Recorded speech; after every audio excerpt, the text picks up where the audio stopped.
Hello and welcome to Gardening at 58 North. In this video I'd like to give you guys an update on my pepper plants, my chilies and also my tomato plants. First of all, I'm just going to say it's probably been about a month now since I uploaded the video. The reason for that is I've been very busy at work. I'm a gardener in Edinburgh at the moment and it's really busy. It's the busiest time of year, so I'm working about 6 or 7 days at the moment. So I've not had time to upload many videos, but I'm hoping the next few weeks I'll have a bit more time. It should be a bit more regular. It certainly won't be a month until I do the next video. What I'm going to do is I'm actually going to book out a bit more time from my schedule just for YouTube videos, so hopefully I can keep on top of it. The next few weeks I've got fully booked in my diary until probably July. So I might not have that many videos until July, but what I'll do is from July onwards I'm going to book out days specifically just for YouTube, and so hopefully from then on we can get a lot more videos made and keep growing my channel. So here's the peppers. It's been quite a while, I think, probably about a month and a half since I showed you an update on the peppers. They've been doing really well at the moment. There is a few issues and I'll cover what those issues are. It's mainly pest issues that I've got at the moment.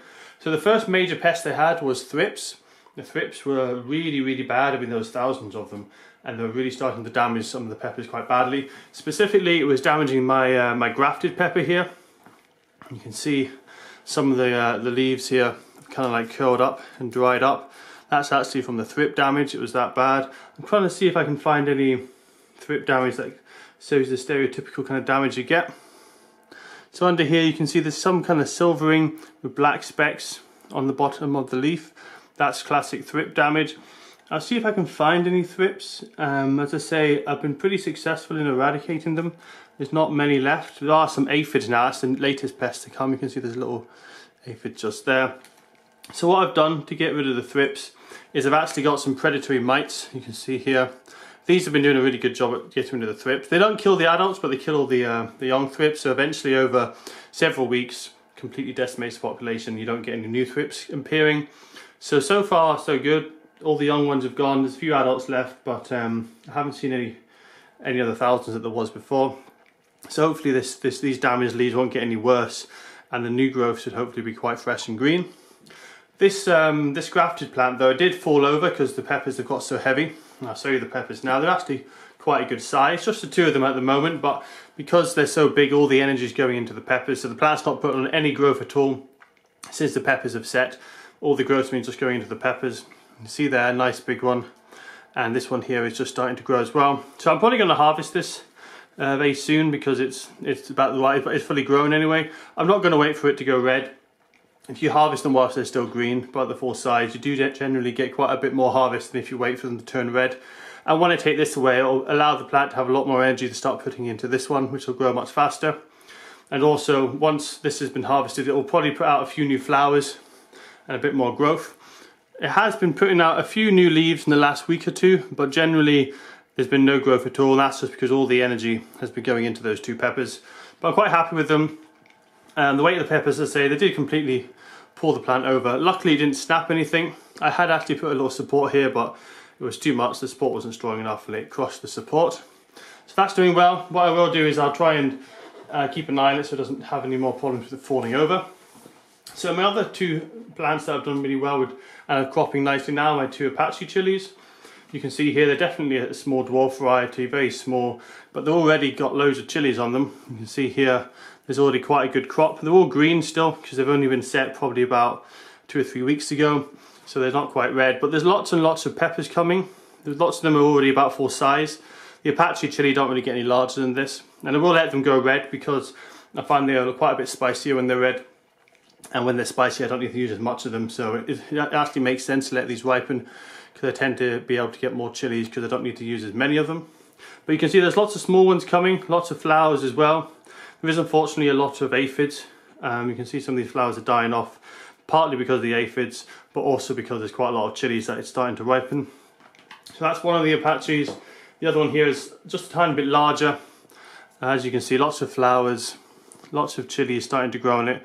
So they're both doing really well, but I'll just have to keep an eye on these aphids. They're really attacking the flowers quite bad. And what I'm going to try and do is outside here in Scotland, there's actually a lot of predatory miniature wasps that lay their eggs in the aphids, kind of turn them into zombies, and they do a really good job at eradicating the aphids. So what I'm going to do is, if some of them appear on my balcony, I'll bring them into the grow box, and they should hopefully deal with the aphids. They normally do a pretty good job. Takes them maybe a week or two to get the population up, but once the population is up, they do quite well. And these Apaches haven't been too badly attacked by thrips. They were covered in thrips, but the actual damage to the leaf is pretty minimal, so I'm quite happy with that. And hopefully the predatory mites will clear them up. So at the back here I've got my tomato plant, which is the totem variety, so it's not going to grow a huge amount taller than this. It's about the full size. It'll probably bush out a bit more and it'll put on a lot more fruit. And I've also got underneath that is my pepper, but the problem is they're very top heavy now with the fruit that's setting, so they're really kind of falling all over the place. The only thing keeping them up is the walls of the grow room, so I've kind of positioned them now holding each other up just for the video. But I'm going to stake them because they're desperately in need. So first of all I'll do it with the tomato plant. As this is a determinate variety or bush variety, I don't need to prune any of the side shoots, just let them grow. So that's why it's quite bushy in character at the moment. So I'm just going to put this stake down, quite a substantial one. That should hold it, because as I say, the fruit is really just getting a bit too much for it and it's flopping over without any support. You can see there's quite a few tomatoes coming on it. There's also some more around the side and higher up, and there's quite a few bits where the flowers have just gone over, so hopefully they'll set as well. We'll see how well it does. But certainly it's looking quite healthy, really nice dark foliage. It has been a bit attacked by the aphids. There's quite a few aphids on it now, so I'm going to have to be careful. Hopefully I can deal with those aphids soon before they become a major problem. And the thrips didn't really seem to bother the tomato too much. I don't know if the thrips are a type of thrip that prefers peppers, or if the hairs on the tomatoes kind of deter the thrips, but that's been doing really quite well. So my other pepper, as I was saying, is my F1 hybrid pepper, and the variety of this one is the Yellow Bell F1. You can see it's got its first fruit just set there. It's nowhere near as vigorous as the grafted one, but it's really recovered from its setback it had earlier. Earlier on in the year, a lot of the lower leaves went yellow, and in fact the whole plant went yellow, but that's generally it's grown out of that now. You can see it's looking an awful lot healthier, quite a bit of strong growth. But this one's been really badly attacked by aphids. This is probably where the aphids originated from. So I'll see how this does. Hopefully the aphids will be dealt with soon. Certainly the thrips have pretty much been dealt with. So I'm going to give this one a bamboo stake as well, because this one is starting to fall over. I find the stem is quite thin on this, and with the fruit just starting to set now, it definitely needs a stake to hold it up. So I'll just give it a stake there. As you can see, that should hold it quite well. And finally is my, possibly one of my healthiest plants actually, but it hasn't got any fruit on it. This is my Piri Piri Chilli. As you can see, it's really quite tall. It's a lot bigger than the dwarf Apache chilies. This one does grow a lot bigger than the Apaches. It's not a dwarf chili. But it hasn't had any flowers. It's a bit unusual because normally when a chili starts to branch, that's when you normally start getting flowers. The flowers normally appear at the end of the shoot, and when it does flower, it causes the plant to branch. And there's little tiny little buds in there, but they don't seem to be forming any flowers, so I'm not sure why that is.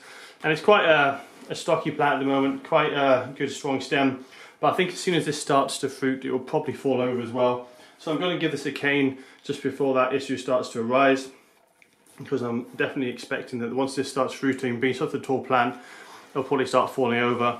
But it's doing well, as I say, even if it hasn't got any flowers. I'll keep an eye on it. I'm not sure why it's not flowering yet.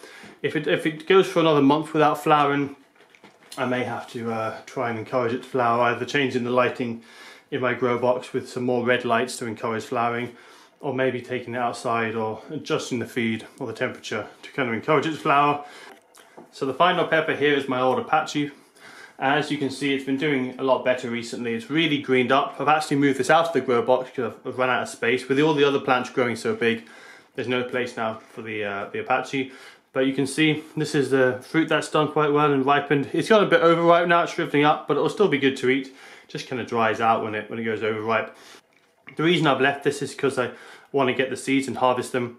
So I'm going to harvest the seeds, see if I can grow this. Be interesting to see if this is an Apache or not.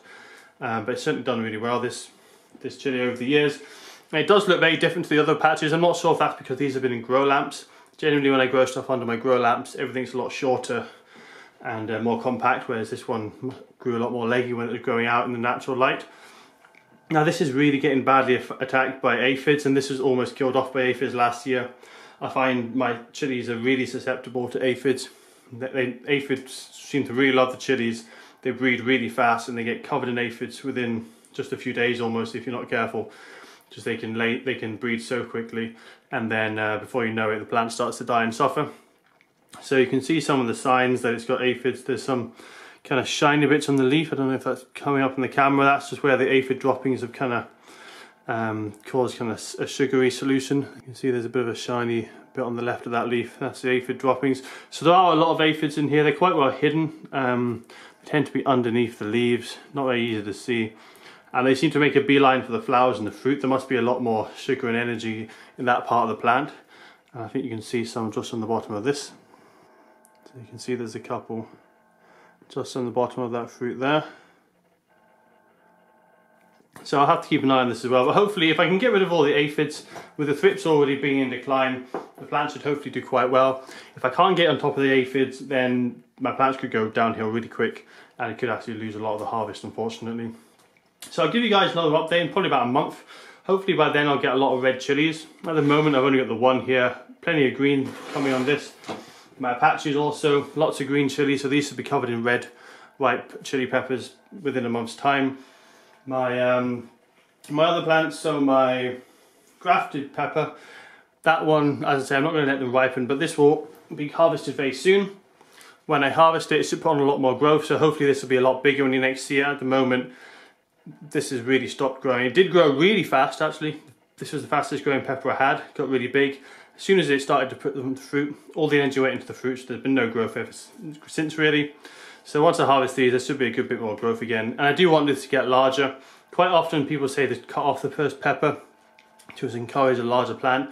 I didn't do that because I don't have a limited growing season. Because it's in a grow box, I'm going to be able to grow this for months and months, if not for years. So I'm not too worried about trying to get things to ripen faster and get a bigger plant in a short amount of time. So I'm just going for maximum yield over a longer period. So I'm just letting it fruit at the moment, but as I say, it should put on some really good strong growth after that. And if it does put on strong growth, I may need to repot it. With it being on its side, it'll probably put all the new growth upwards, and I'm hoping there could be some shoots lower down that might start to sprout and give it a more bushy character, because at the moment it really is only on one side and not the other. I would like to try and prop it back up, but I think it's been down for too long now. The roots are probably set in that position, and if I try and pull it up too quickly, they'll most likely snap, so I'll leave that for now. So that's it from this video. As I say, I'll give you guys an update in about a month, and hopefully I'll start producing videos on a more regular basis again.